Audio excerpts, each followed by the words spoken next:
Hi friends, ఈరోజైతే మనం చేసుకుంటున్నాం పన్నీర్ మసాలా కర్రీ. దీనికోసం ప్యాన్ పెట్టుకున్న, ఆయిల్ హీట్ ఎక్కాక దీంట్లో పన్నీర్ ముక్కలు వేసుకున్నా. ఈ పన్నీర్ అయితే నేను ఇంట్లో చేసుకున్నా, అందుకే సరిగా రాలేదన్నమాట. ఓకే, నెక్స్ట్ టైం బెటర్గా ట్రై చేస్తా. ఇగోండి, ఈ విధంగా బ్రౌన్ కలర్లోకి వచ్చాక తీసి సైడ్ పెట్టుకోవాలి. ఇప్పుడు ఇదే ప్యాన్లో కొద్దిగా ఆయిల్ ఎక్కువగా ఇంకొంచెం వేసుకున్నా. దీంట్లో ఇలాచి ఇంకా దాల్చిన చెక్క చిన్న ముక్క వేసుకున్నాను. ఇది హీట్ ఎక్కాక ఆనియన్స్ వేసుకున్నా. ఇది కొంచెం ఇలా బ్రౌన్ కలర్లోకి వచ్చింది. ఇందులో కరివేపాకు వేసుకొని బాగా కలుపుకున్నా. తర్వాత మనం టమాటో ప్యూరీ చేసుకుని దీంట్లో వేసుకోవాలి. 2 టమాటోస్ అయితే సరిపోతాయి. తర్వాతను ఉప్పు, పసుపు, కారం, గరం మసాలా పౌడర్ మొత్తం వేసుకొని కలుపుకోవాలి.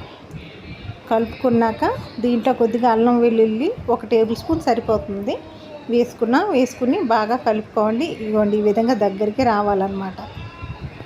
వచ్చాక దీంట్లో మనం ముందుగా ఫ్రై చేసి పెట్టుకున్న పన్నీర్ ముక్కలు వేసుకున్నాక ఇగోండి, ఇలా దగ్గరికి అయ్యాక 1/2 గ్లాస్ వాటర్ అనమాట దీంట్లో ఇవి వేసుకొని బాగా మగ్గాక గరం మసాలా పౌడర్ అయితే మనం ఫస్ట్ వేసుకున్నాం కదా, ఇంకేం పర్లేదు. ఇలా దగ్గరికి వచ్చాక ప్లేట్లో తీసుకొని సర్వ్ చేసుకున్నా.